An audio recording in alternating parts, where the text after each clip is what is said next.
Yeah, so hello everyone. Good evening. Fully my screen is visible and I'm audible. So today it's the week three's live session, which we would be discussing about different uh, technologies pertaining to NAPA, which we had seen in the cell-free expression system. So, firstly, the high throughput arrays are the one things which help us to get an idea on how to do in a high throughput manner, screen different biospecimens to get an different uh, biospecimens to get different um, different biomarkers and to get an idea and to estimate their expression levels and to identify if we can monitor the different diagnosis and prognosis. So now today we would be looking at the different high throughput NAPA technologies that has been discussed in this week regarding that how doing the multiplexing or using different covalent bonds like the halogens can be easily helpful in getting a very rough and getting a very uh, robust and reproducible outputs for identifying and screening different biospecimens. So, if we look into the autoantibody biomarkers, or which we can also tell as the disease specific antibodies, yeah. So, these can also be told as disease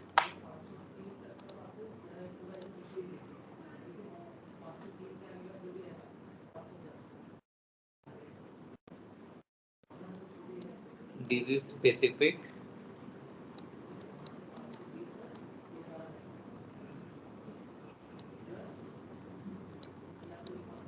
If we say disease specific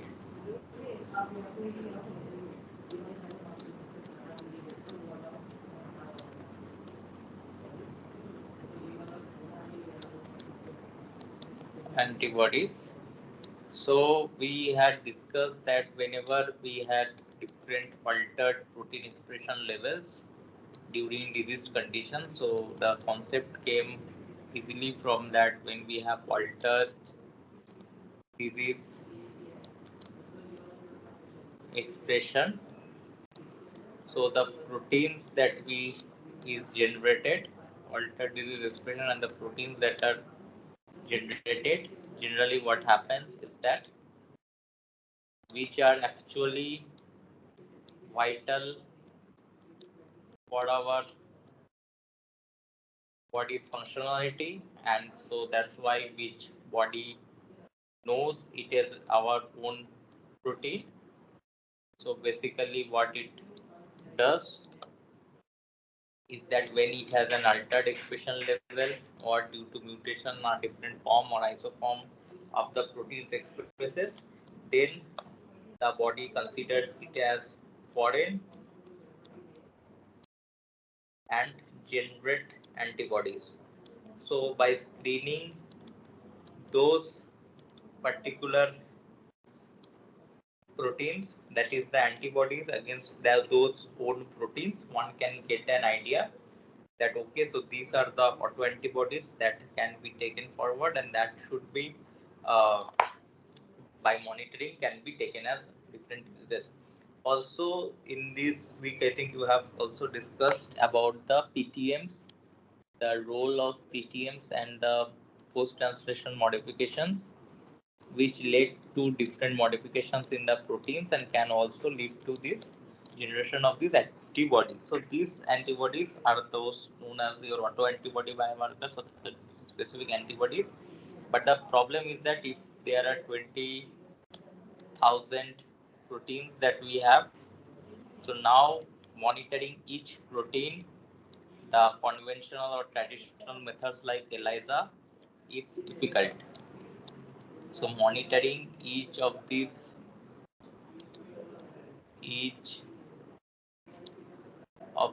markers is difficult. So that's why we need a high throughput arrays. We need high through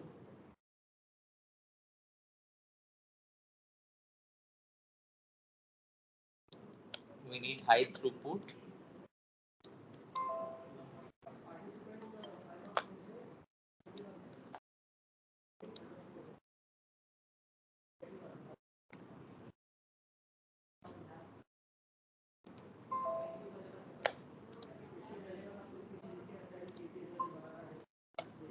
yeah. So we need high throughput arrays. So when we need high throughput arrays, the major difficulty that we were facing or one would face if a cell based expression system is there. So if one uses a cell based expression system, so what is the major difficulty? The major difficulty is that firstly you need to express using a vector and then get certain proteins, and then finally what you want to do is that you want to get that particular purify those proteins and then finally print it on the chip. So that's why we could found out that what we required was very much effective was the cell-free expression system, among which NAPA is one technology. But what we are looking into it, so we are looking into it mostly this concept of autoantibody biomarker. So in this week, it has been thoroughly discussed with the examples of your breast cancer. So from the breast cancer to cervical cancer or different diseases. So that it is also, if you think in another way, that whenever that protein expressions are starting to getting altered, whenever protein expressions are starting to getting altered, so the body is starting to generate the autoantibody, these autoantibodies. So definitely what if we monitor, so this will help us in the getting the early detection.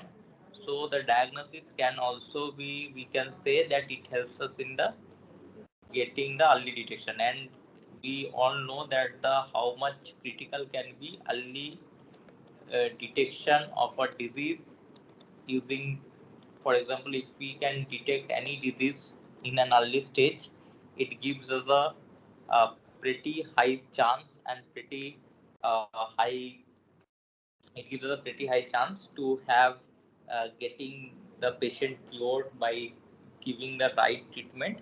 So that's why this we can say that the disease specific antibodies, so the disease specific antibodies can be taken as for early detection and can be used in the diagnosis markers.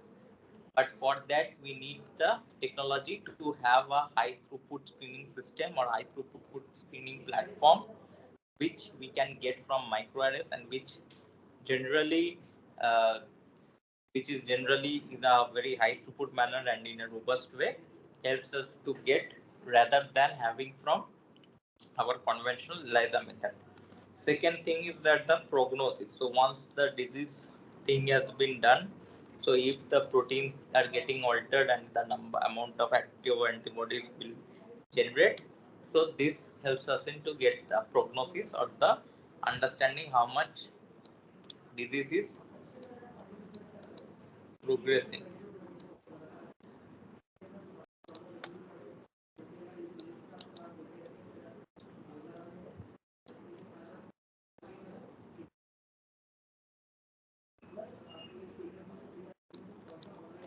Okay, so the how much the disease is progressing.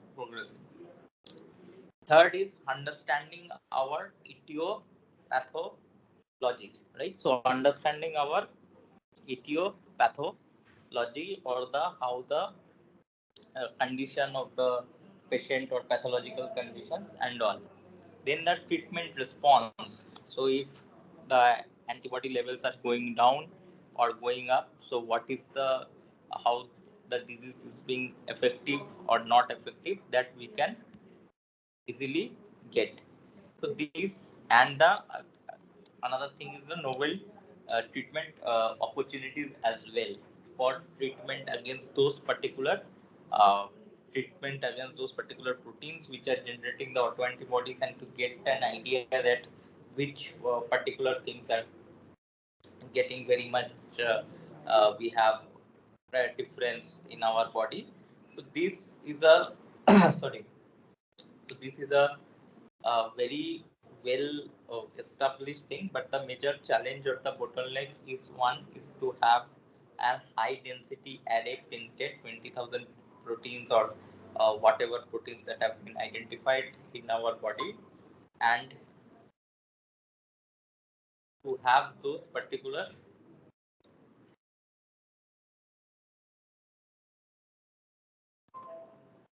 yes, and to have those particular proteins and to measure those proteins. So now whatever whatever proteins or the systems,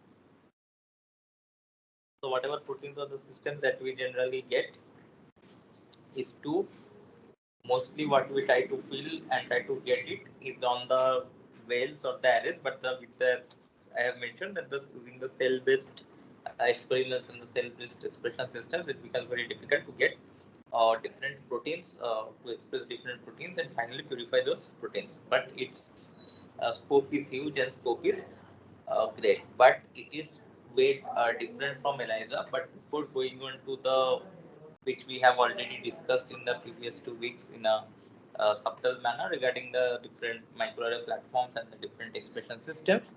So what we can do is that just a minute.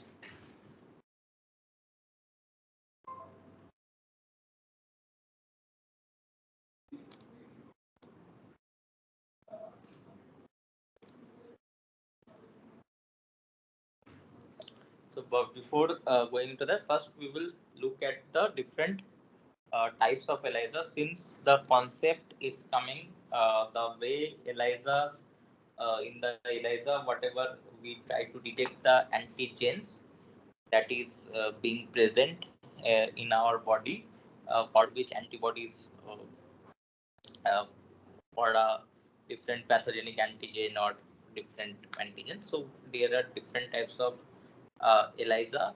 So first we would look at the different types of ELISA to get an overview and to get an understanding that how ELISA works, and then only we would try to compare with the microarray platform that how ELISA and the microarray platforms are different and can be taken forward. So the different types of ELISAs, one which we know that it is a direct ELISA, then the indirect ELISA, sandwich ELISA, and the competitive ELISA. So what is happening in the direct ELISA?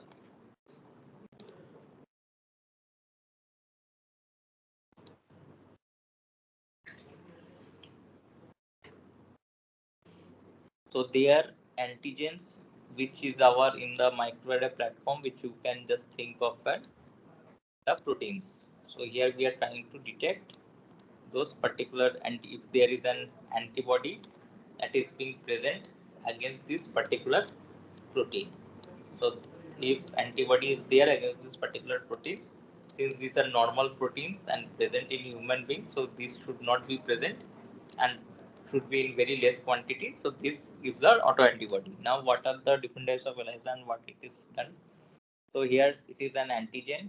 So now in direct ELISA, what are in the uh, well plate, if you immobilize your antigen, so antigens are immobilized on the surface of the wells and are detected using the primary antibody which is specific for the antigen. But in the direct ELISA, what is the uh, concept that in the direct ELISA, the antibody is itself conjugated with a fluorophore and it's been detected. So in direct ELISA, there is no secondary antibody, and that's why you are getting the protocol is very simple and easy to do, and some of the advantages are there, but also with very disadvantage, with lot of background noise and the of the nature of the cross different background noises which one needs to understand. So here what needs to be done is that the antigens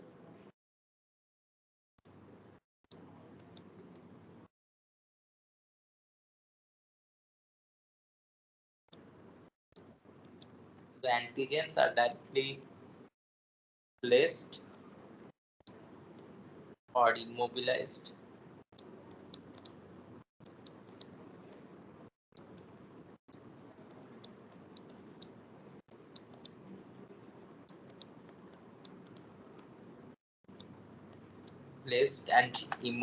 on those particular wells, and when it is immobilized then the antibody is placed on it, or antibodies, or the or one can have the biospecimen.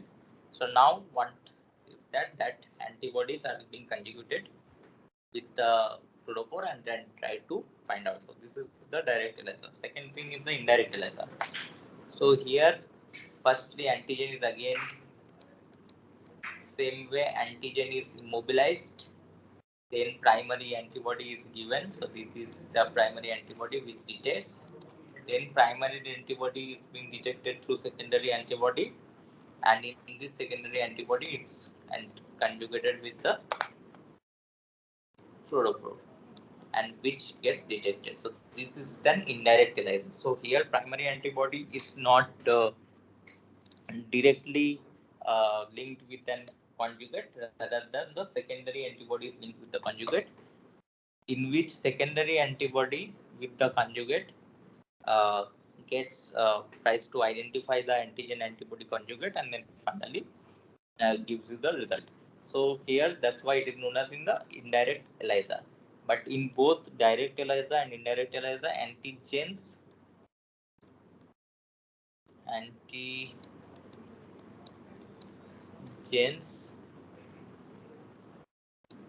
are immobilized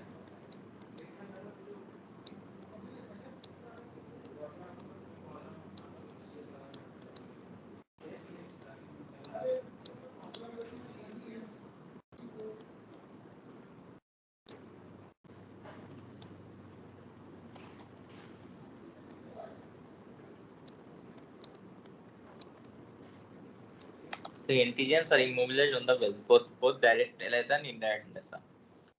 Now in the sandwich ELISA, what is that? The sandwich ELISA, the thing is that the captured antibodies are immobilized. So here antibodies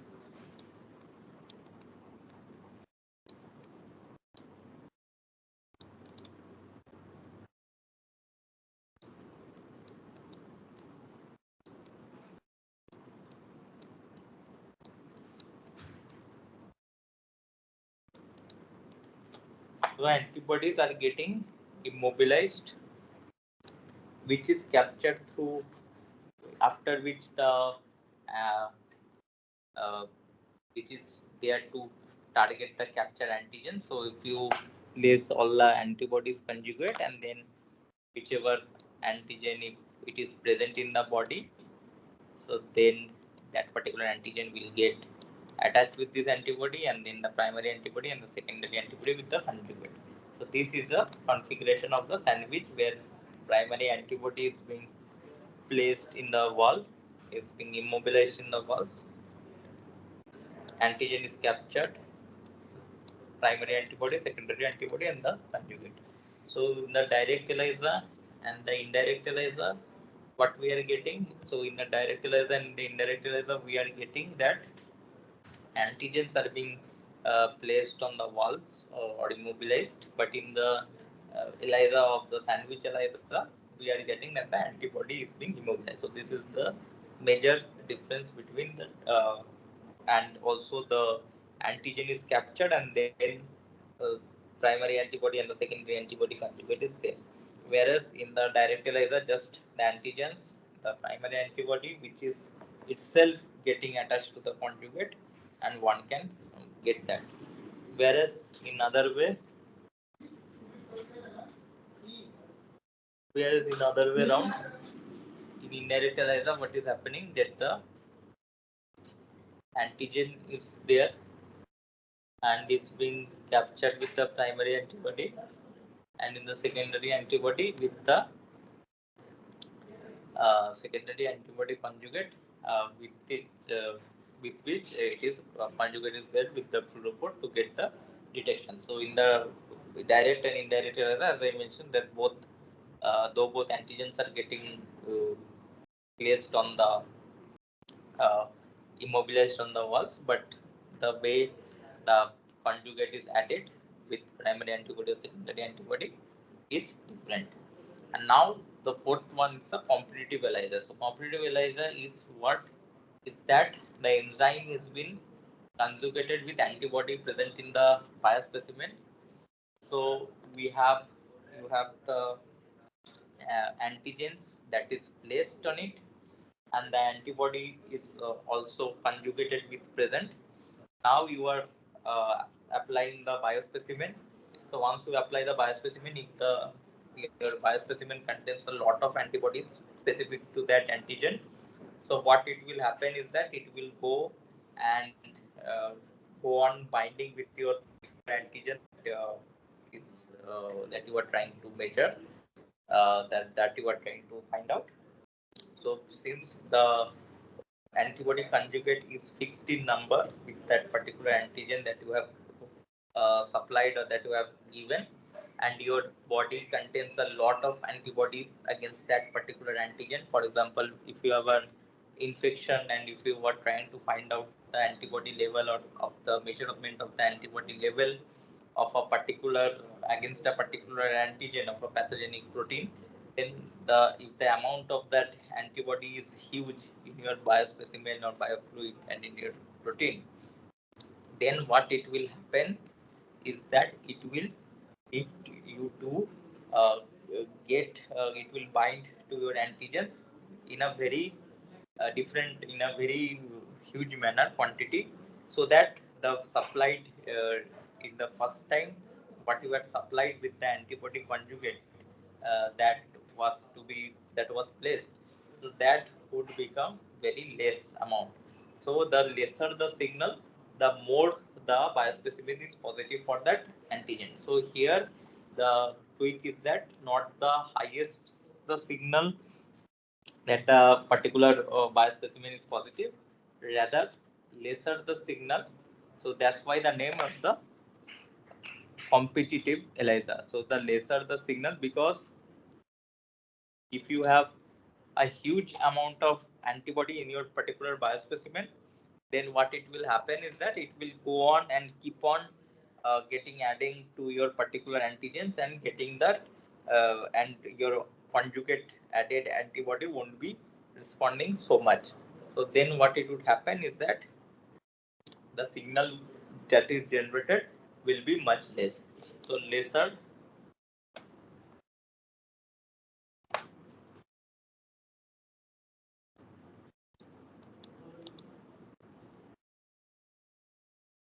signal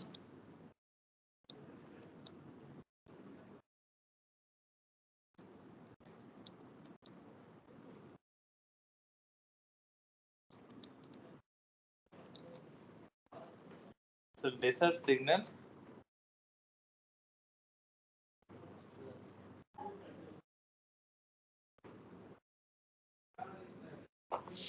so lesser signal intensity is what you will get.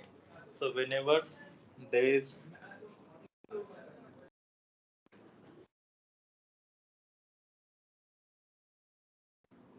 so what it's actually meaning, so if we are trying to test out that how much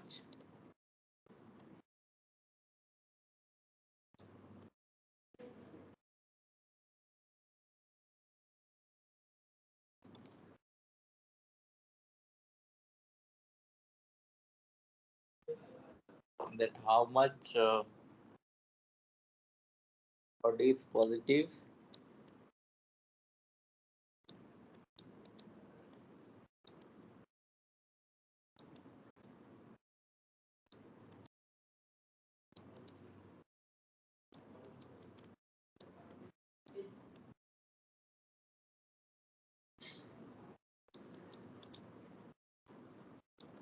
against a particular antigen. So this is the question. So what you will do, what is the experimental design? So how much body is positive against a particular antigen is this a question. So this can be a pathogenic antigen, any kind of viral particle, any kind of bacterial protein, anything to bring it out that the body is how much is positive against that. So let me take one slide and let me. So this is the experimental design. What we can say for the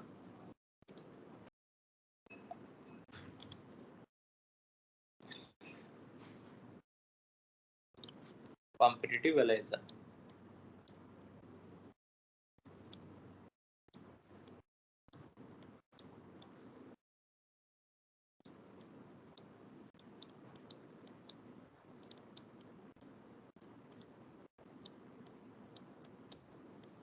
Right. So now I will say that how these things. So the question is clear that how much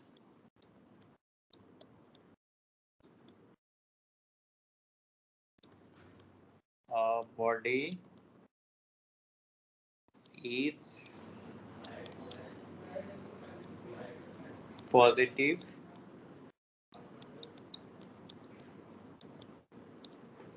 against a particular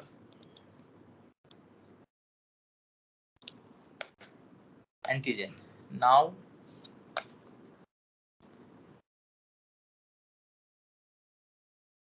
that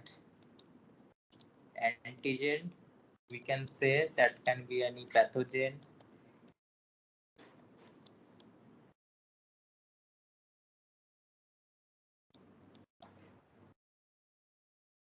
viral particle,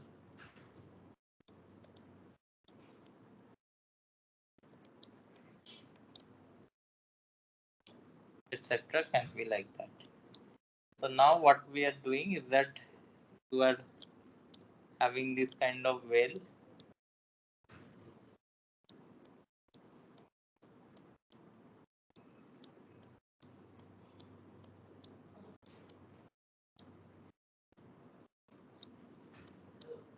So you have this well. So what you will write and add in this kind of well.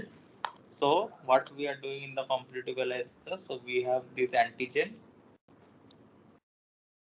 So what is this antigen? So the antigen is this one, the question antigen, whichever we are trying to find out. That can be anything, pathogen, viral particle, etc. This antigen and antibody. This is the antigen. This is the antibody. So antibody which is having antibody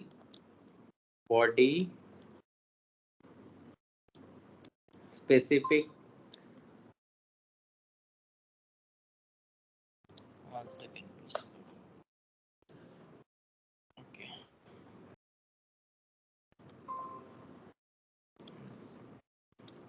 So antibody specific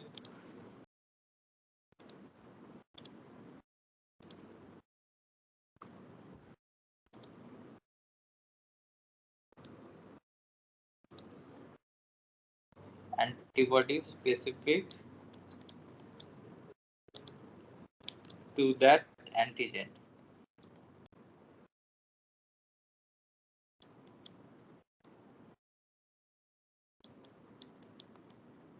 With a conjugate. So this conjugate is added.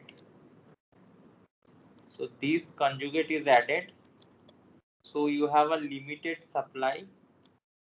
What you have? You have a limited supply.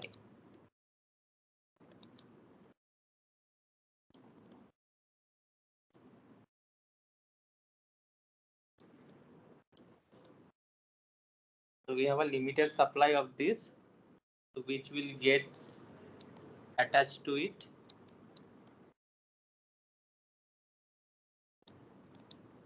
And we'll get the signal. Now we are passing our biospecimen. So that biospecimen can be our serum, plasma. So we are passing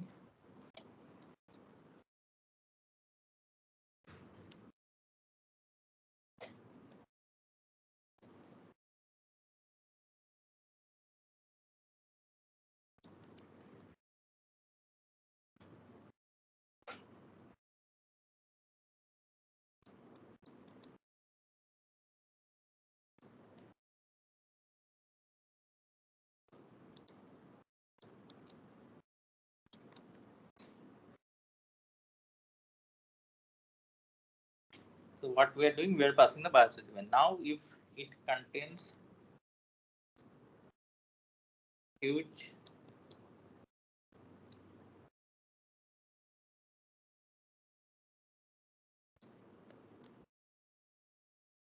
quantity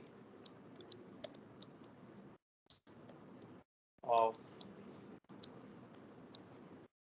antibody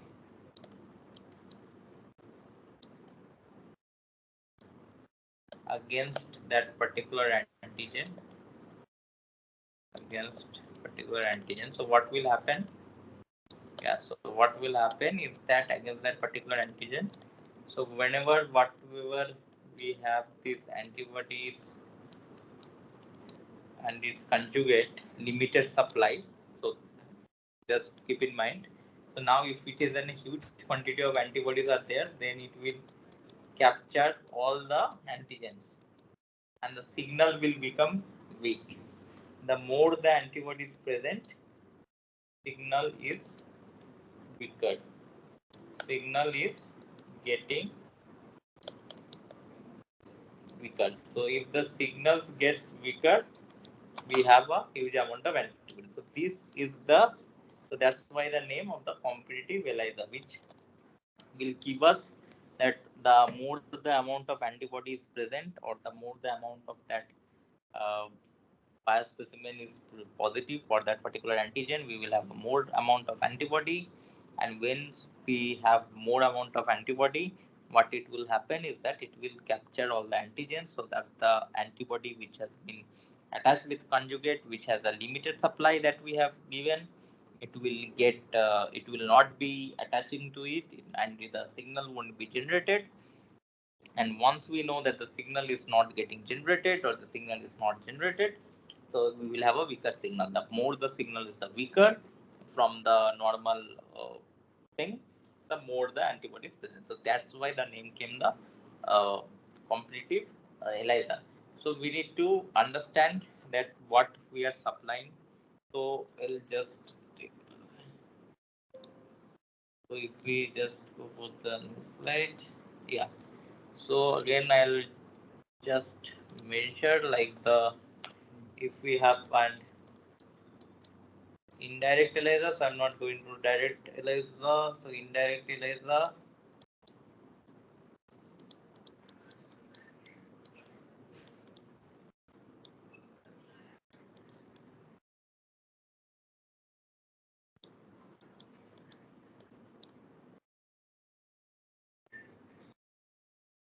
so you have the antigen immobilized, among which you are passing the biofluid,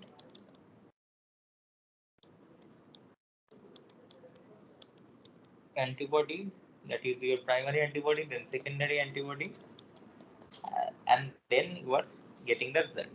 Whereas in the sandwich ELISA, what you are doing is that you are having the antibody immobilized, giving the antigen, primary antibody, secondary antibody, and getting the result. So this is a way in which we are trying to find out the differences. But the major in the comparative ELISA is that so in all these types of ELISA, what we are getting or trying to achieve is that if we have a greater intensity and greater connectivity, then what we are getting is that we are having a more number of specimen or more number of signal. But in the case of competitive ELISA, we are having a weaker signal. So this is the major difference in terms of signal intensity that we are measuring in order to understand that whether biospecimen is positive uh, or not. So this is the major thing. So now going to the NAPA. So what we had said that the ELISA technique, which is also a robust and a gold standard uh, kind of technique. But what happens is that in this kind of techniques, we generally don't find out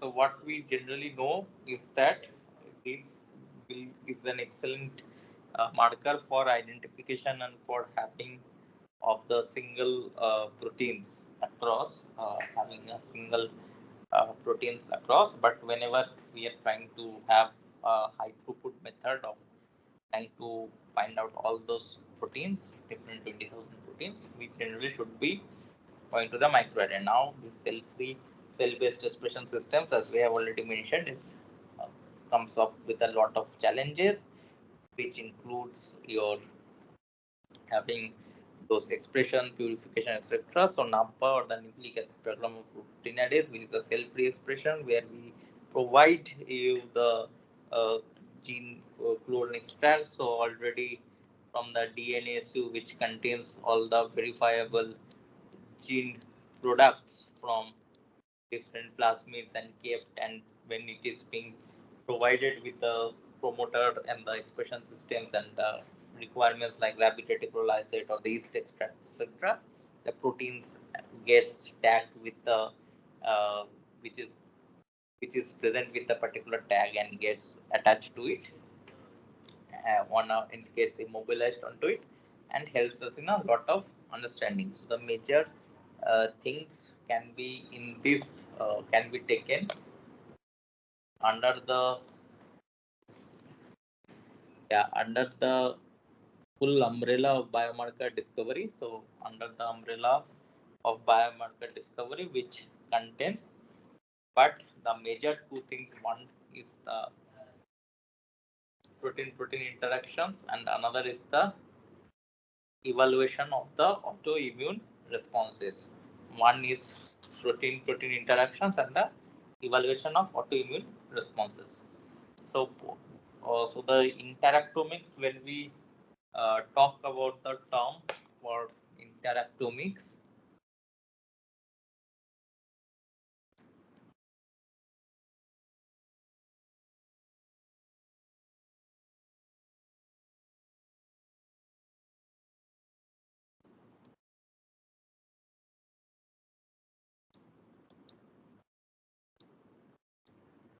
so if we break these into uh, two parts, one is the interaction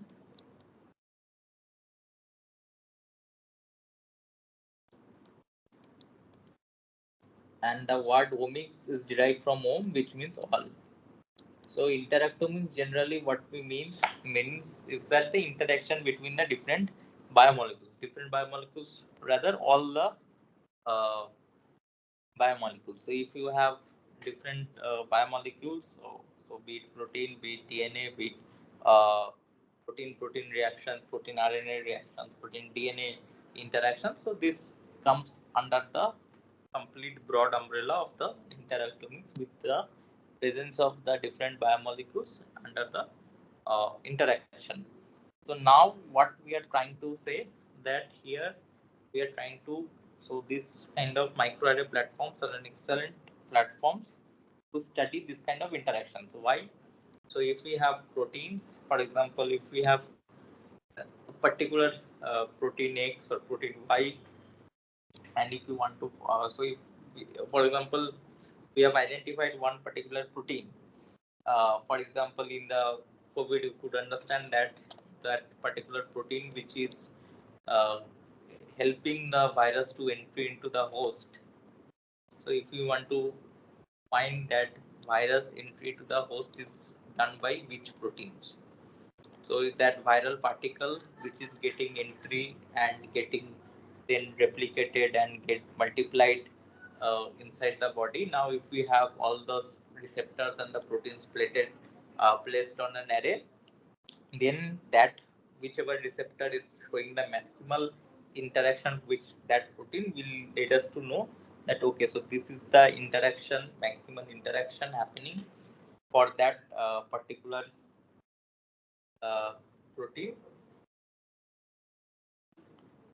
Then one is getting that the maximum expression level. So that is the concept, and that helps us to get. So that's why it has gives us to understand the protein interactions. So host pathogen, like I said, that the pathogen is interacting with which of those particular host protein to get it entered into the body, and then doing its own mechanism of multiplication and doing and get increasing and reproducing, etc., etc. So that is able to understand through this. Now, if there is a protein which are placed over here, if the proteins are placed, and if we want to monitor that the off-target drug effects of target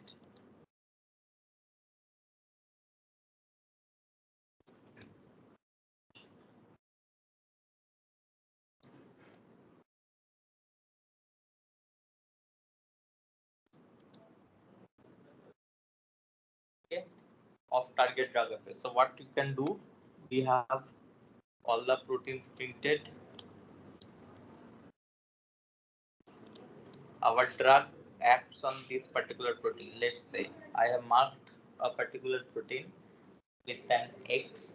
So our drug, if we can see that our drug acts on this particular protein, which is the X mark. Now what is happening is that if we are uh, passing on to the drug or the different drug concentrations on across these proteins, and what we can see is that we are seeing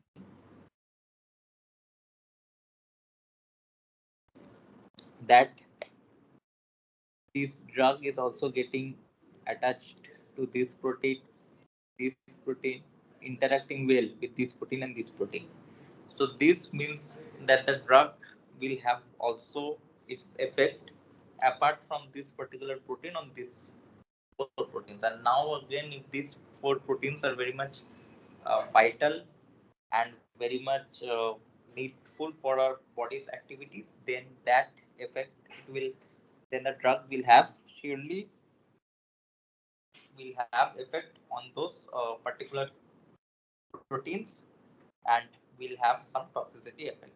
So in this way, one can understand that the drug is acting or can have any off-target drug toxicity effect or not, or whether the drug will interact with which of the proteins, how much effective it would be.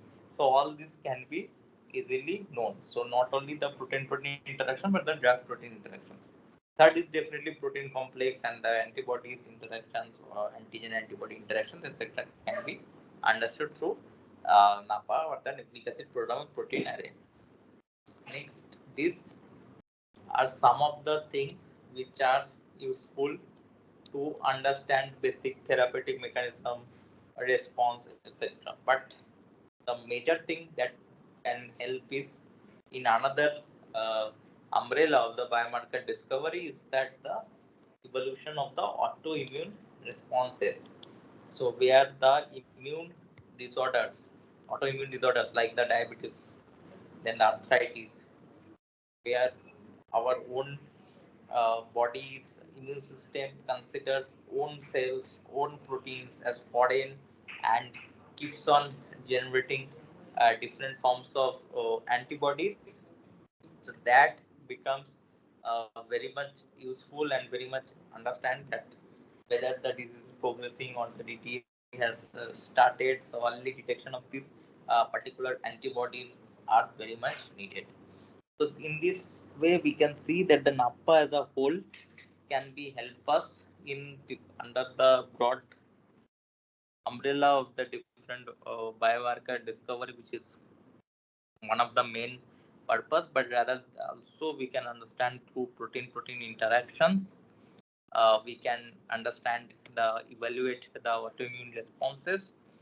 The major thing that we can evaluate, like the drug protein, to understand the protein will how much effect the drug will have on that particular protein, or whether it will have or not, the protein complex conjugates, host pathogen interactions, as well as the off target effects and the drug toxicity levels and the autoimmune responses. So these things are very much well understood through NAPA. But the problem, not the problem with that thing, is that too the NAPA was a technology, but the thing has to be improved for better evaluation and better responses across. So for this reason, there have been different concepts that have come into place for printing high density arrays, high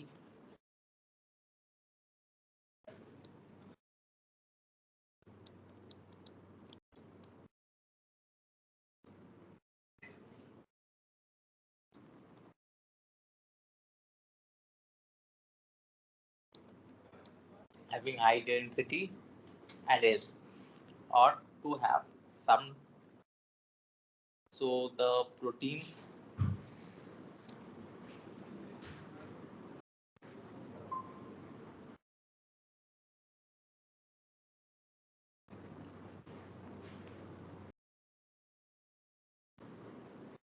so proteins to be immobilized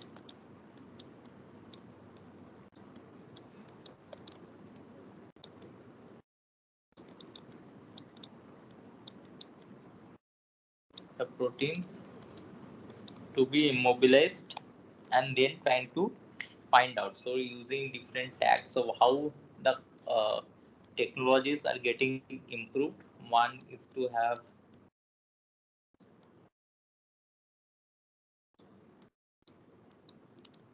improved tags so that they are getting mobilized very efficiently. Second is the PTMs. So in the disease condition, one can get that there's a huge change in the PTM condition, that when the, for example, glycosylation, phosphorylation, etc., all this gets changed whenever a person is getting in the disease condition, to how to understand through different these technologies. So first concept here is that the cDNAs are printed in the PDMS microwells using piezo printer. So using different kinds of uh, techniques like the physics and the chemistry, the cDNA is getting printed. So NAPA is that which is a cell-free expression. So it will need or require the in vitro protein expression systems and lysates, and which will have the tag ligand coated slide. So the second step is to definitely to have an in vitro protein expression lysates, and then cover those wells with tag ligand and coated slides. Then the expressed tagged proteins will be captured by ligands on the cover slide. So the tags will be there to capture those particular proteins generally. Otherwise, it won't be possible to capture those particular proteins. So expressed tagged proteins, and that will be generally captured by the ligands on the cover slide. And then with the PTMS microwells, the slides to be discussed. Then contra captured protein microarray. So the tag based slide capture the proteins that have been expressed with those particular tags. And then on array, if you do the cyclosination post translational, once the proteins have been generated, then what you are doing is that you are doing the cyclorination. Cyclorination is one kind of you can say that it is a one kind of a uh, protein post-translation modifications that we are doing. So now finally you are doing that in the serum, one kind of protein, cyclinated protein will be detected. And then through the secondary antibody, if there is an antibody that is being generated for one kind of protein, cyclinated protein, so that is getting detected and finally you can find it and then you can detect those. So better is that let us look into the manuscript only, so that will give us a more clear concept. So if I just write contra,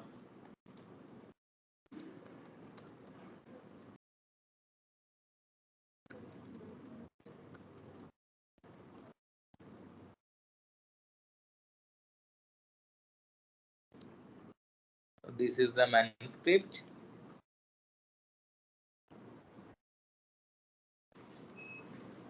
Yeah, so fully it's visible. I'll just try to.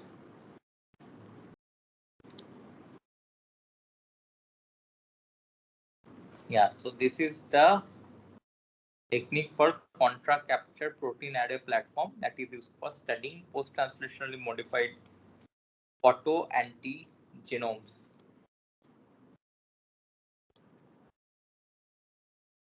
Okay, so this is the autoantigenomes.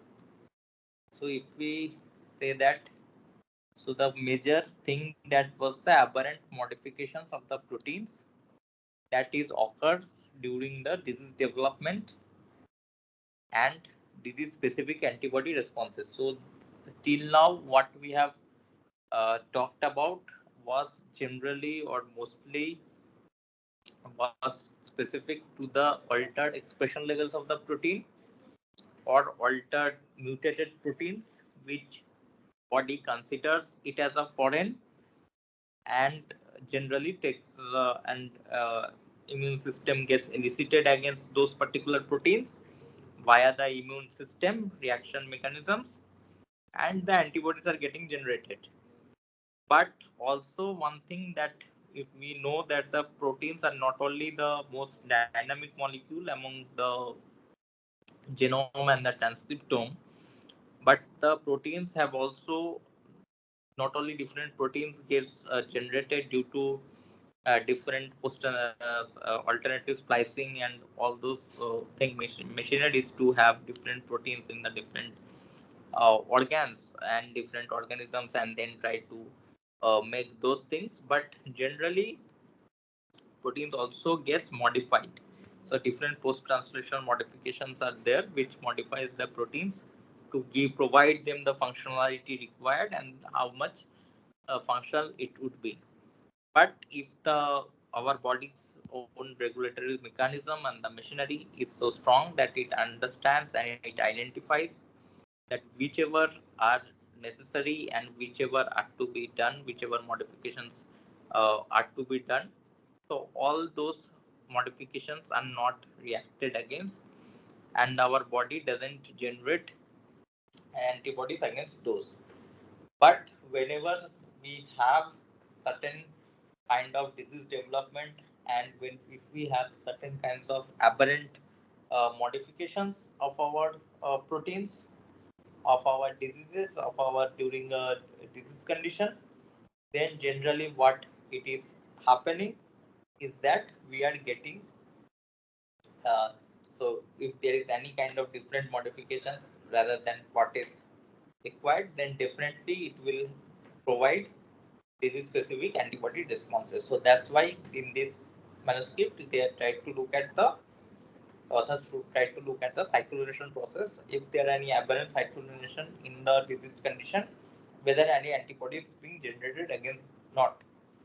So they developed a protein array platform that enables the modification of many proteins in parallel and assesses their immunogenicity without the need to express, purify, and modify proteins individually. So this whole tedious process of expressing, purifying, So again, the problem is that with the PTMs and all those things. So in the if when we are talking about the human proteins and eukaryotic systems, it's always it is very much difficult to have replicate all those in the prokaryotic system with those modifications and those uh, integrases.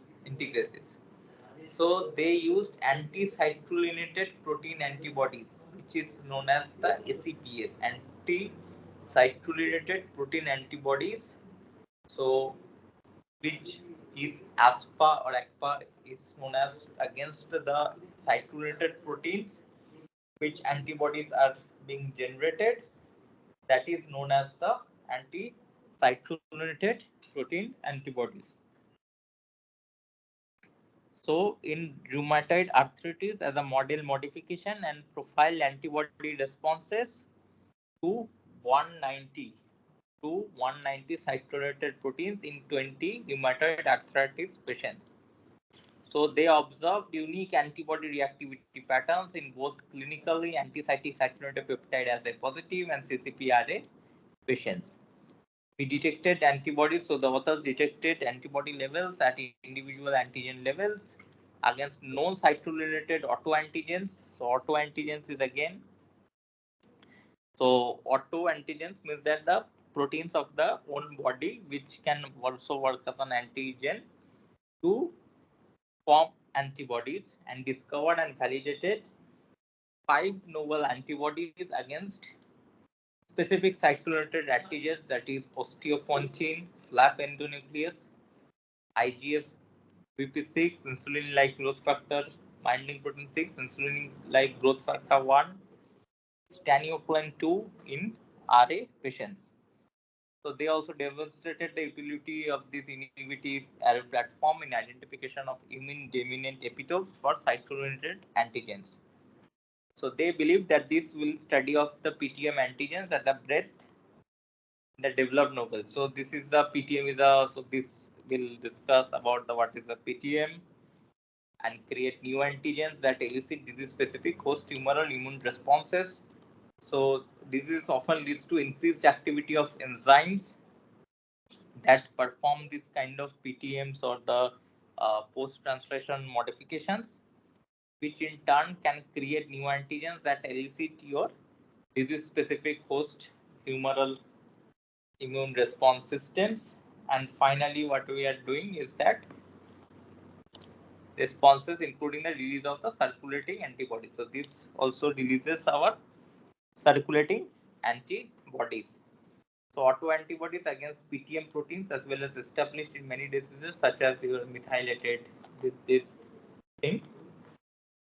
So now we would look at how they developed the experimental procedures that they followed and how what are the results that can be achieved.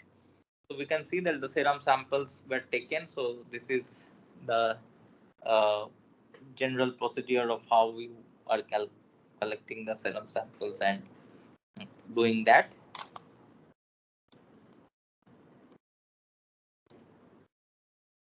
So then all the genes were closed in protein array compatible with expression vectors, transmit and mixed with NAPA printing buffer prior to printing, and these expression vectors were then allowed for the proteins with a terminal halo tag. So it was proteins of interest with a terminal halo tag was there. So these expression vectors with the expression of the proteins of interest with a halo tag was done.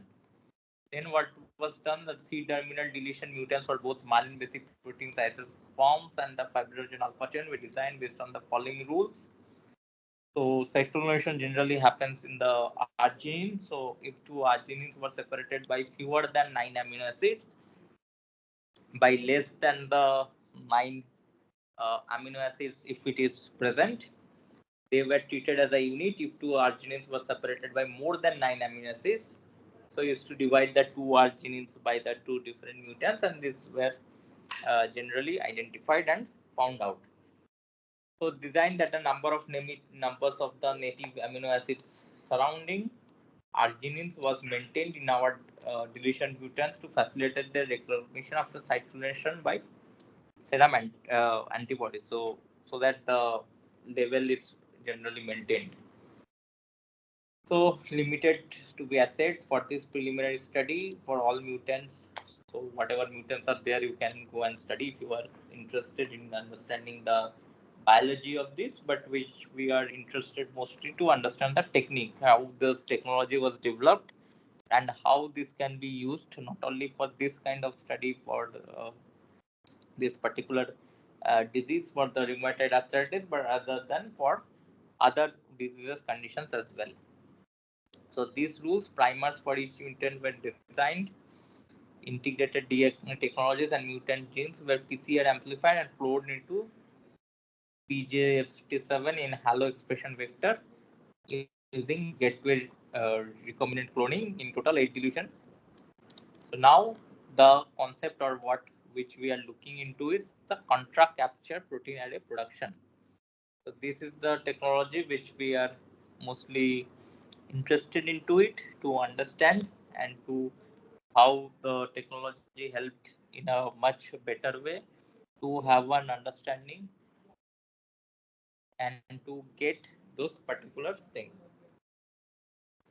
The conceptual is illustrated. So this is the concept that we have already discussed. So simple concept is to have the cDNAs printed onto the PTMS microwaves using the piezo printer, then to have the in vitro expression system with the halo tag, and then the express proteins with the tag is by captured on the ligands, and then the discard that slide, and then the uh, post translational modifications to the on array cyclination and post translationally, and then the APCA or the anti cyclinated protein antibodies in serum to one cyclinated protein.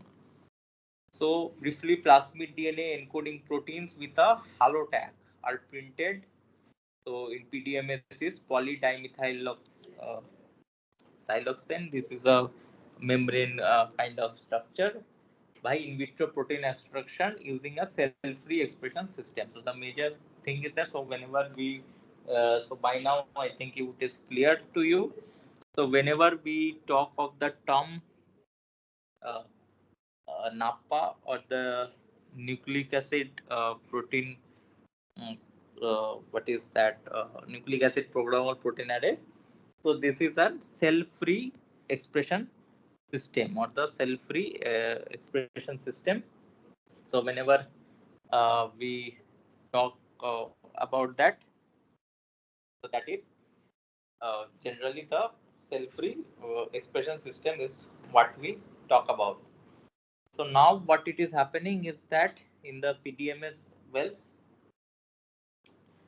during so now is it the major another thing if you have noticed is that the halo tag. So contra capture concept comes of the halo tag that is being generally attached with with the expression systems is done in such a way that it produces a halo tag as well and get us the result. So now proteins expressed in the wells are covalently tagged with the covalently bound. So the major thing was that the GST tags which was there and the proteins used to get attached with the anti-GST fusion antibodies, but that reaction was not so strong. So with the halo tag ligand and the halo tags when it is expressed, then the expression that it is getting, so it is getting is that it is having the covalently bound. So when the covalently bound, it is getting tagged onto the ligand on the covalent side. Then the covert of the capture of the subsequent express proteins when the express proteins are getting uh, captured, then the cover slide will be used for subsequent the PTM and the screening studies. So this we are not going into the microwell substrate production because this is kind of a different altogether concept, and then the piezo printing. So if you are very much interested into it, so you can definitely go through to the how the microwell preparation was done with the PDMS, how the microbial substrate production was done, the what are the what are the different protocols, and if you are interested, you can try to go and do this experiment by building this kind of thing as well. And the high speed piezo printing and microwaves, so you can obviously try to go into and all the links that are available for the microwaves and how to have the piezo printing of those particular cDNAs and the halotag ligands, and uh, how to do that. So but here it is, uh, thing is that with the disprint on the vacuum tray on the fly using 6 disprint. So the NAPA PDMS slide was stored in nitrogen content. So these are the two things. It is upon your in level of interest. If you are very interested to have a, you are always welcome to go to the details and look. But what we are looking, what we will be mostly looking into it here, that the one thing is that the protein expression and capture, how the proteins were expressed and then that was captured. So till now, in the concept of NAPA, what we know in the concept of NAPA, we know that it is firstly, so if I am asked to define NAPA, whenever what NAPA comes into my mind, that the first few things which comes are that the NAPA is one thing which is a cell-free expression system based high throughput arrays, which is being expressed in through in vitro methods, and after in vitro methods it is being expressed, it goes and directly bounds to some of the tags through, because it is getting generated through a tag based fusions, and once the tag based fusions are getting generated, it is getting uh, tagged to the anti tags that are present in the particular slide, and then we try to find out the levels using the biospecimens what we do. But here the major improvement, one thing that has been done is that in the contra capture is that the tag has been changed from the GST to the halo tags or the halo ligands. So what, how it is done, and then what are the different advantages that we are getting, so that and why it was done. So these are the two major questions when we are saying that one particular system has been changed and particular system has been added. So the PGMS microbial substrates unblocked, and after the application of the in vitro expression light sets, human in vitro expression translation kits, bills were covered with a halotag ligand coated hydrogel slides. The hydrogel slide micro substrate were held together and using screws, and the substitution of the screws, so I was captured slide up. So then it was placed at 30 degrees C for 3 hours for the transcription and the translation. And the protein expressed and the wells were covalently immobilized on the halotag ligand coated hydrogel slides through the halotag on each protein. So if the halotag is there on each protein, so it is getting immobilized. So what it is happening is that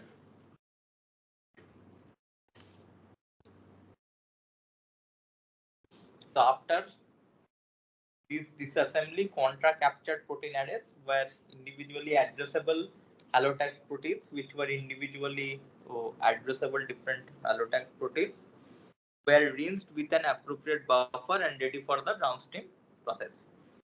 Now, then the cyclonation, so FG or histone 3 were expressed and was incubated with halolink beads to pull down halotag FG or S3. After washing, halotag FG or S3 found on the beads were by peptidyl arginine deaminase 2 from rabbit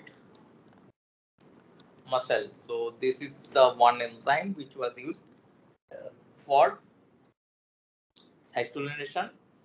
Then it was incubated, cyclorated in the supernatant, was collected and separated and probed with appropriate antibodies and anti-FGA, acid-related fibrogen antibody, etc., anti-histone or anti-CD13. Then what it is done is that the specific native and cyclonated protein detection on arrays, specific proteins such as FGA, So what it was done is that the specific proteins, like which you can say it as an FGA, fibrinogen beta chain B, fibrinogen gamma chain, pymentine, and on the arrays were detected using antibodies, anti-FGA, anti-FGB, anti-FCG, and anti-pymentine. Contra-captured protein arrays were cyclinated by RMPAD2 in the cyclination buffer at 55 degrees C for 3 hours. After cyclination, what it happened is that the arrays were either probed with an antibodies against anti-cyclinated antigen or anti-seed hysteresis successful and an array cyclination. So these confirmed the successful that when you are doing an on-array cyclination, so we need to keep in mind that yes, so we should have some positive control to understand that the cyclination has occurred correctly. Also, cyclinated proteins were assayed with 30 serum samples and were detected by the ELISA force. Then the on-array glycosylation and all. So majorly is that we adapted. So here rapid ELISA to allow cyclination of target antigen before assessing its seroreactivity. Quoted 96 well played with pre-blocked antigen of interest. And so results. So now the thing is that the concept, the major thing that we are looking into, it is the concept of the contra capture protein array. What we are looking after, that what is the concept of the particular contra capture protein array.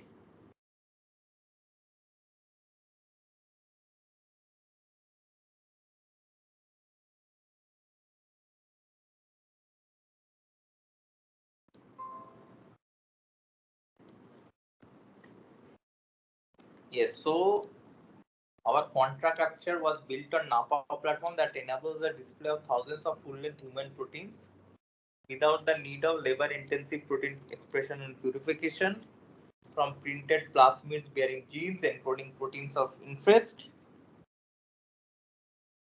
and using the in vitro expression system.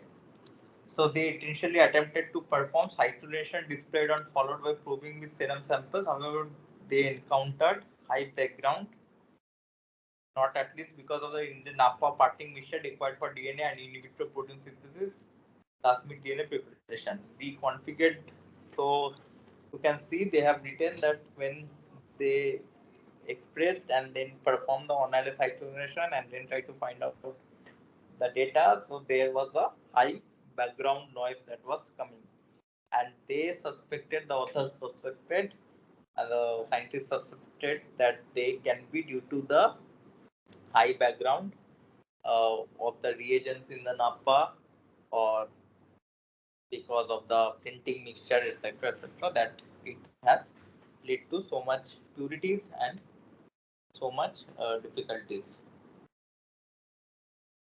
So what is that? To address this issue, we reconfigured the design of our array production to separate the printed cDNA template from the captured protein. We printed cRNAs of interest fused to halotag into the microwaves. So then they, what to say, that they came back with another strategy to combat that problem of having a high background. So they printed cDNAs encoding proteins of interest fused to halotag into the microwaves. So halotag is something, a modified haloalkane dehalogen designed to covalently binding to synthetic ligands. That is the halotag ligand. So what strategy is the concept? So the concept that they first take to is to have the in the NAPA to have the proteins expressed and perform the cyclination and get the finding. But due to the NAPA mixture and all those things, there was high background noise that they could encounter.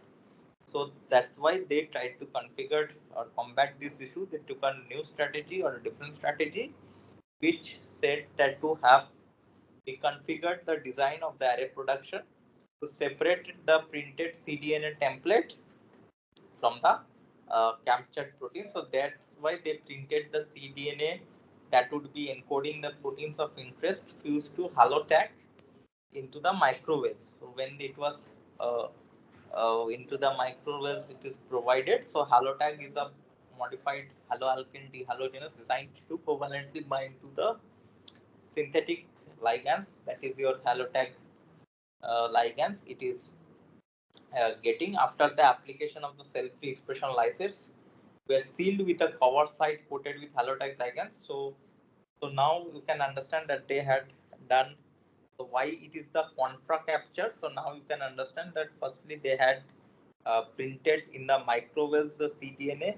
Then the expression system they had added in those particular microwaves. They had added each and everything. Each and everything includes like the expression systems and all those expression. And with the slide which contains a halo tag. So once the expression protein gets expressed with the halo tag, and when they seal it with the ligand, so it will uh, get coated with the halo tag ligand, so it will get attached to that particular cell.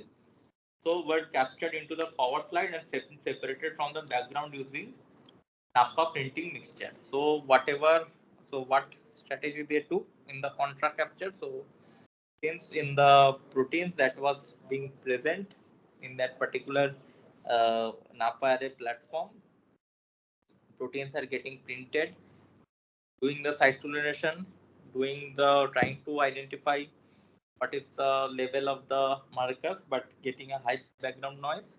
So they printed in the microwaves. Then they what did they do? Once they printed on the microwaves, then they sealed with the halotag ligands and placed it on a different field and a different seal glass cover. Then what happened is that all the uh, proteins with the halotag get fused into the cover, and in this way it was completely separated. The protein mixture was completely separated from the printing mixture was completely separated from the proteins that have been expressed. Okay, so this has been, it has been expressed. Now what it is happening?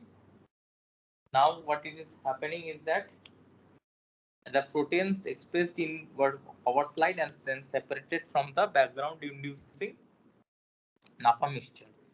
And then the proteins displayed on the cover slide created a protein microarray. Now the cover slide containing the proteins that were there, it created a protein microarray that could be cyclonated and assessed for antibodies binding RNA patients serum samples, rheumatoid arthritis patient serum samples. So now you can understand that the proteins that have been displayed on the cover slide, it created a protein microarray, and that could have been cyclonation and then could be assessed. So the concept I would now say you that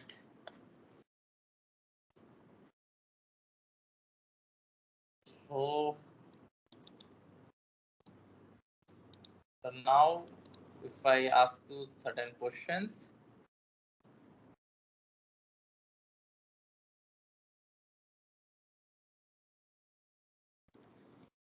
so why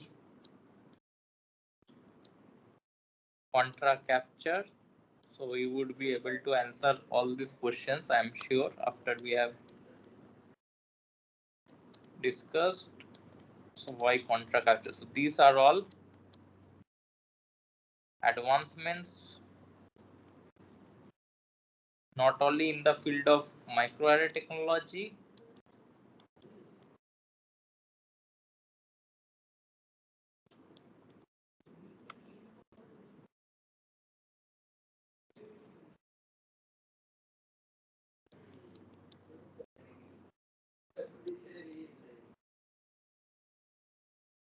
advancements in the field of microarray technology, advancements in the field of cell-free expression system-based technologies, cell-free expression system technologies. So when we have the slides with different proteins,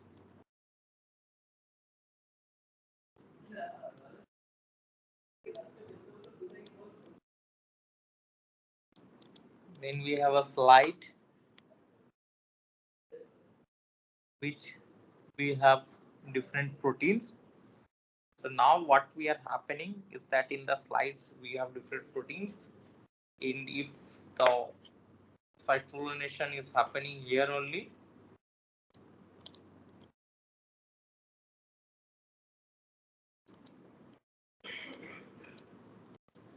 Then what it is happening is that there is a huge background. So they are doing a piezo printing in the microwells, and the forward slide there is a halo tag ligand.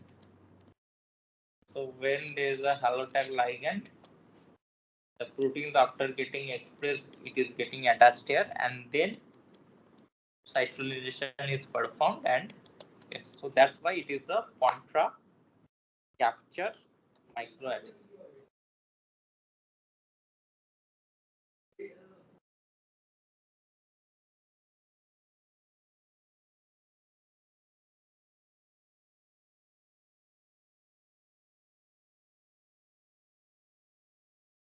Okay, so why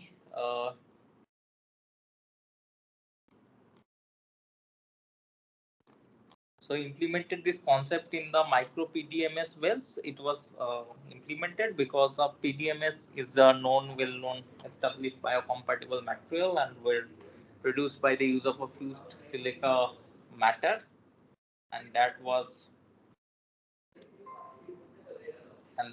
fused with silica matter and those things. Now protein capture of proteins and the cyclonation of contra capture arrays, that is the on contra capture arrays. So the major important thing or the concept here again, what we are saying is that not it is nothing. Why contra capture is that because it is helping us uh, get rid of the high background noise. So that's why in the wells you print the cDNA after the proteins are expressed. Then what it is doing is that it is going into the slide and into the array. So to demonstrate this specific confined capture of the proteins expressed in the PDMS microwells and the cyclonation on these contra capture arrays,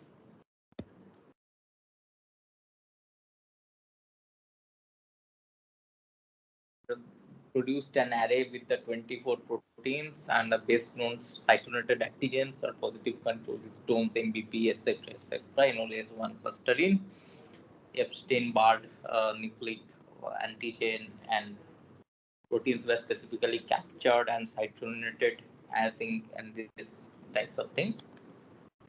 And then the serum reactivity to novel platform tested 30 serum samples, and what is the saying that what is the particular in the positive patients and the negative patients, what was there.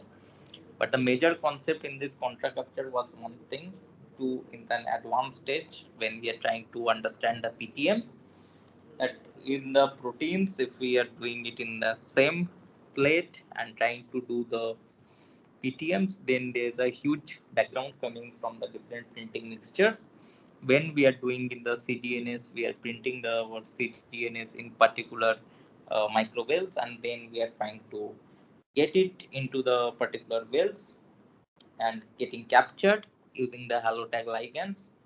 Then when we doing the cyclonation, it is giving not the background noise, and then we can monitor the patient. So this result and this concept you can use it different various other platforms as well, which will help us in getting our uh, different particular mechanisms, different particular methods, different particular disease assessment.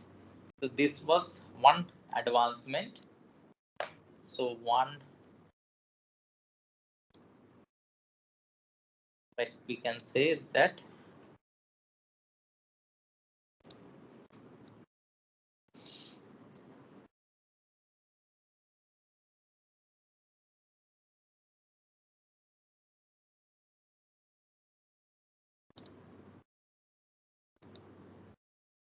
so one advancement towards an upper or the cell-free expression systems to have in the printed in the microwells, and then getting it into the slide and through which one can read it and one can get it the understanding to have one halo tag ligands. So this is the concept of contra capture and getting the results with the low background noise. Now another things after the using the halo tags was the concept of the multiplexed microarray technique or the multiplexed array techniques. So this what we will be now looking into the multiplexed nucleic acid programmable protein arrays. So again we will look into the paper manuscript that will give us a thorough understanding like which we just did it now to understand the concept of the contra capture, which generally is to get rid of the huge background noise and finally get it to the understanding the PTMs. So in the multiplex nucleic, so now what is the, so now once we are studying this, now we have understood that NAPPA is a good technique which removes the problems of various which we have, that is expression, purification, bacterial, and then the concept of the PTMs mimicking, etc. We can do it in the uh, in vitro certificates and etc. But what we are trying to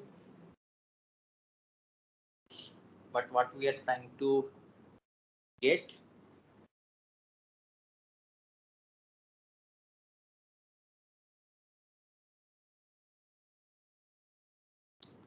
and what we are trying to get from here is that finally what is the concept, why it was designed, and what benefit it provided rather than that particular thing. So the major thing or the major uh, goal or the thing that was there to get rid of the huge background that was coming from the printing mixture. So that's why in the well CDR was printed and with the allotag ligand it was getting into the slide. Now another advancement was the multiplexed nucleic acid programmable protein arrays. So what we are looking into it. So cell-free. So what is the rationale for having the multiplexed protein nucleic acid programmable protein array? So these protein arrays, what we are generally getting. So we want it to be in a very high density protein arrays so that we can get the information in such a way. So now what we are saying that the rationale is that the cell-free display naturally folded proteins based on just-in-time in situ synthesis.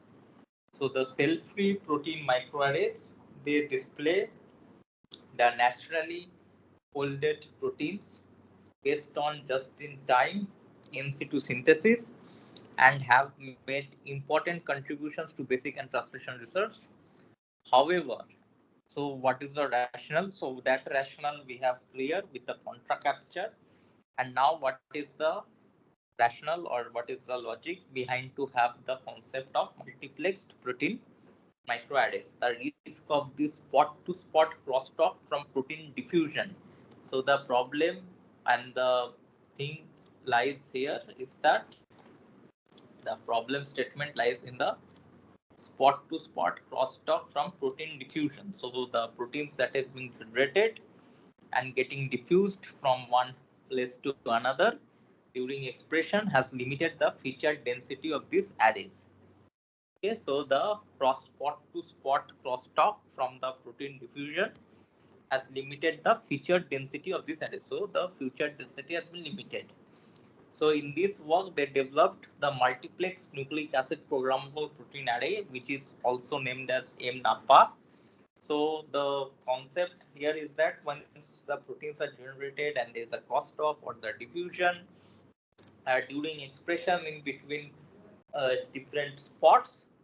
But what we are saying is that we are developing the multiplexing nucleic acid a programmable protein array or the MNAPA, which is significantly increases the number of displayed proteins by multiplexing as many as 5 different gene plasmids with a printed spot. So on a printed spot, what they are doing, they are multiplexing by doing a different as many as the different gene plasmids. So this is the multiplexing. The general concept is that whatever generally what we can find out in the multiplexing is to have pool different samples and then do it in a high throughput manner in multiplexing is 5 different things. So here the 5 different gene plasmids were placed on a printed spot. So the problem, though NAPA is one kind of an advanced technology and advancement of the technology that has been that is there, but the problem lies in the fact that whatever we are trying to get it through it or what we are trying to uh, get from the expression system, but because of the crosstalk from the spot and due to the diffusion between the protein, that limits the feature density of these arrays. Whereas they develop in this work, the authors have developed the multiplexed nucleic acid programmable protein array (NEPA). So this significantly increases the number of displayed proteins by multiplexing with different gene plasmids within the printed spot. So this, what is the result from this? That even when the proteins of different sizes were displayed within the same feature, and it contained the proteins of the different sizes, they were readily detected using the protein specific antibodies. With the protein specific antibodies, they got readily detected into it. And the protein-protein interactions and serological antibody assays in human viral proteome microarrays were detected when non-multiplexed. So viral protein-protein serological antibody assays using human viral proteome microarrays demonstrated that comparable hits were detected by MNAPA and non-multiplexed these arrays. Ultra high density proteome microarray displaying greater than on a single was produced by combining MNAPA with the photolithography based novel nanovel platform, and then finally found new tuberculosis related antigens in guinea pigs vaccinated with BCG and validated with the ELISA. So they were identified with MNAPA and then one they had validated with ELISA, which is one kind of a gold standard for the validation.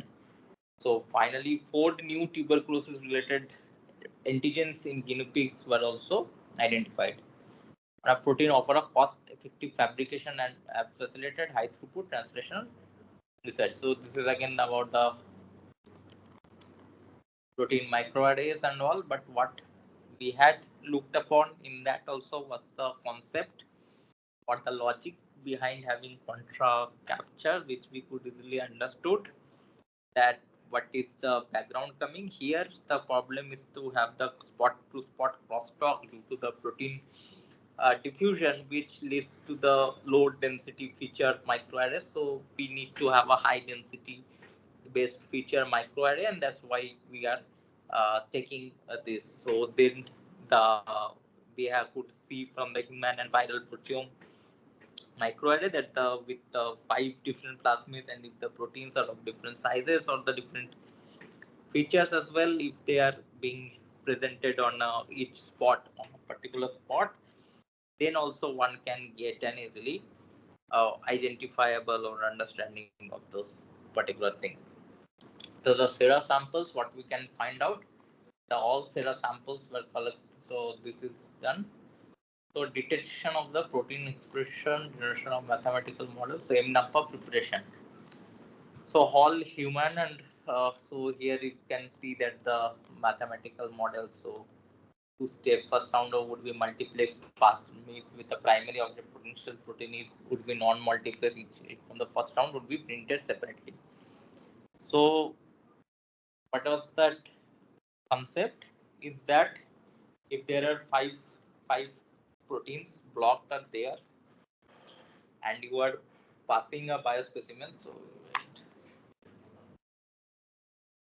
one second, just give me a minute. Yeah. So I'll describe this.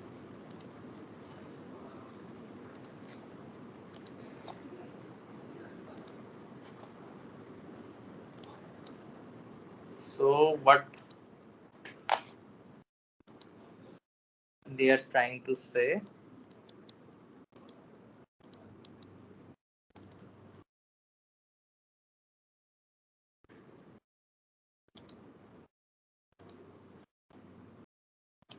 so the concept here is just so I don't know why it's not happening, but what I can say is that so you have 5 different proteins printed here, 5 different proteins, 5 different proteins, 5 different proteins, etc. etc.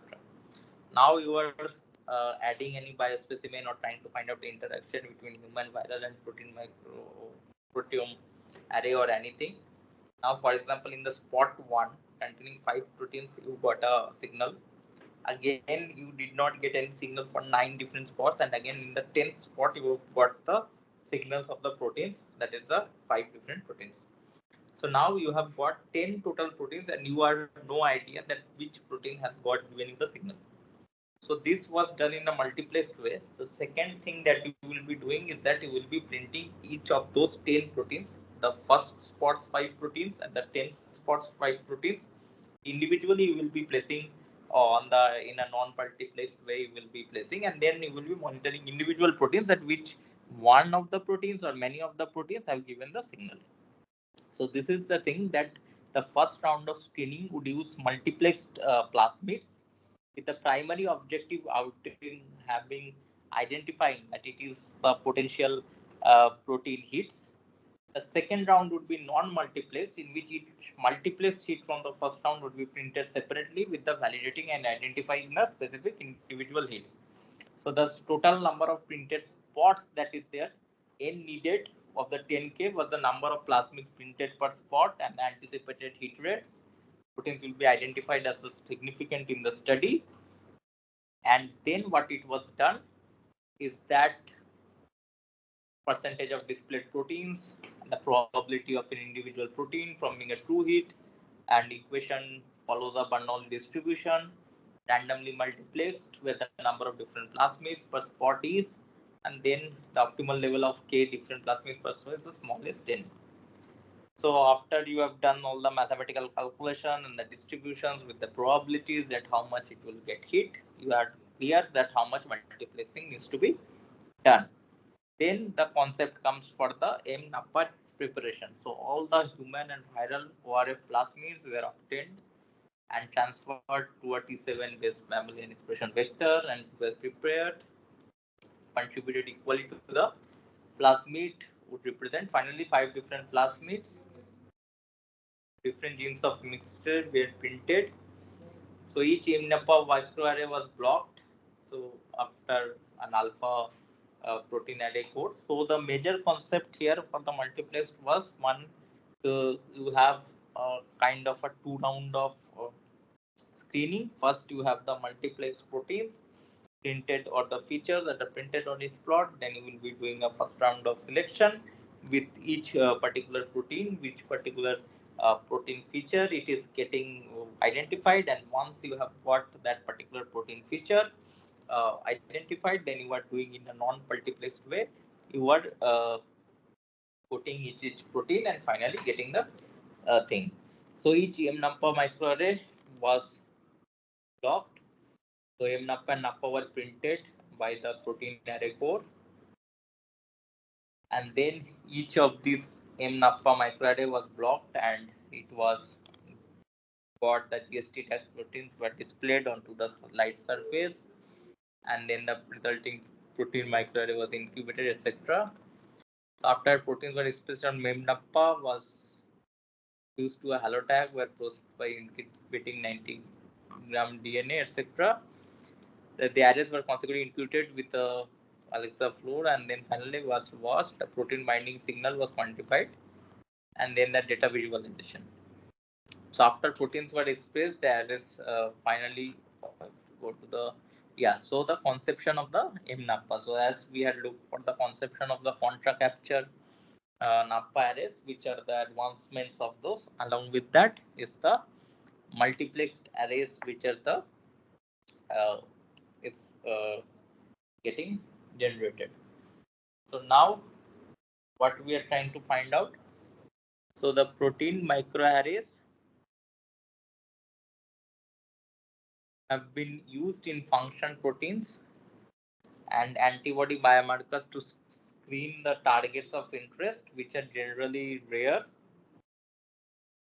plus minus of the studies employing in the first 5 years. So since false positives are not uncommon, independent verification step or two-step approach for target discovery and verification hundreds to thousands samples using full-scale arrays can be inhibitory to decrease the cost of. So to decrease the cost of, so what is the rationale or the thing that came behind the multiplex number arrays? So the thing is that to decrease the cost of high throughput screening experiments, we hypothesize plasmid cDNA encoding for different proteins could be multiplexed by combining m different plasmids within each feature to create a high density array. That is the m NAPPA to create a high density array. That is what the m NAPPA. And this multiplexed array could be implemented using the initial function screen, testing entire proteomes using only a fraction of the features. Multiplex is identified could be then be deconvoluted in the subsequent verification steps. So as I mentioned, that major concept of the multiplexed is that to have the feature printed onto that array, so there will be less chance of the cross diffusion and spotting once we get those spots which are having those particular hits, and then finally we would deconvolute them into each of those, but some mathematicals is required to have an understanding that how much multiplexing can be done on the basis of the probability and how much it gets hit and it gets identified, and also what is the significant threshold that we are trying to identify in our particular experimental setup, so which will be giving our particular results. So here the multiplex could be implemented during the initial function screen, testing entire proteome proteins, and then finally what we are getting uh, out of it is that to get the only a fraction of those proteins, and then the multiplexed hits identified during the screening step in the subsequent verification step, and non-multiplexed array one protein that is m equal to 1.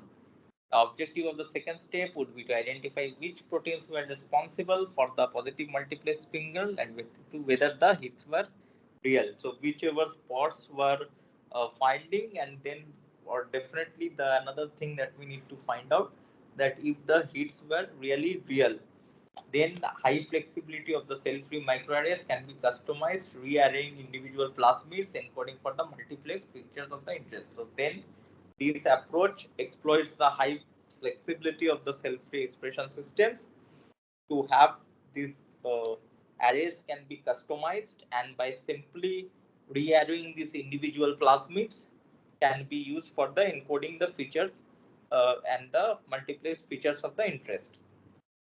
MNAPPA arrays are processed standard each spot on a constant plasmid for different proteins of interest. The genes are often transcribed in 2 hours using a cell-free and are captured on the site surface by a fusion tag antibody.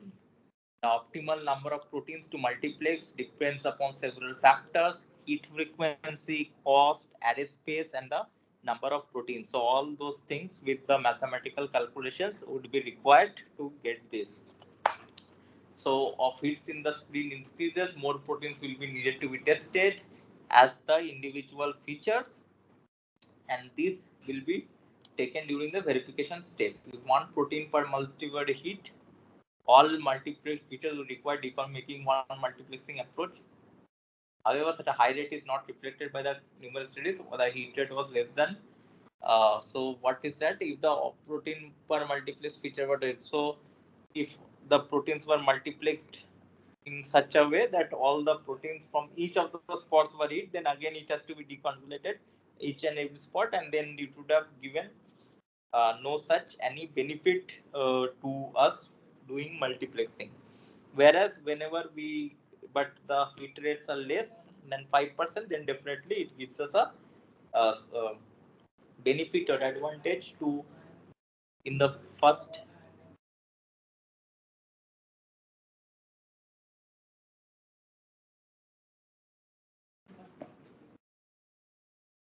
and it gives us a better way and the better understanding to the deconvolution is done. We can get generally the example that get the benefit of deconvoluting and getting each thing. So then the mathematical model has been generated. Thus, so these are the comparison by doing the IMNAPA. So first is the screening stage, where the discovery stage, which is the hits identification. So since the different plasmids of the genes were found, and then finally deconvolute and found the things. So these are the two major advantages that have been taken across. One was the having contra captured microarrays and NAPPAs, and one was the multiplexed NAPPA arrays. And obviously, high density diffusion nanovels arrays and all other arrays. You can go through it for you to interest and for you have to have a much more idea and to much more interest. You can definitely go through all these.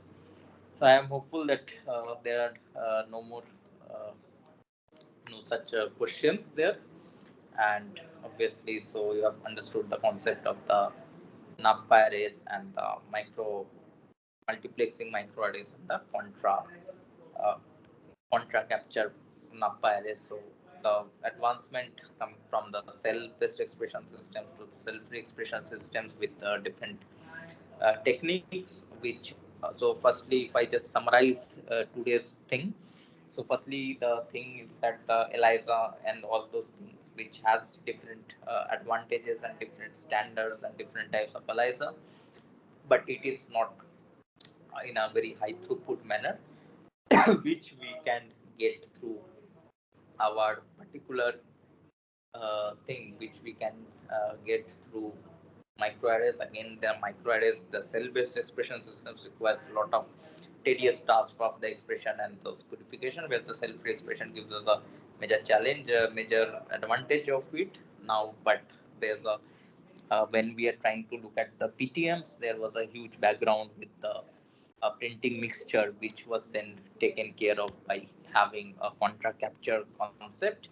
And finally, which we are having the high density features with the multiplexing to have those particular spots from where we are getting the signals using some mathematical methods to have those particular how much multiplexing is to be done, and then finally deconvoluted, and then finally finding from the discovery stage to the verification stage, and finally validated.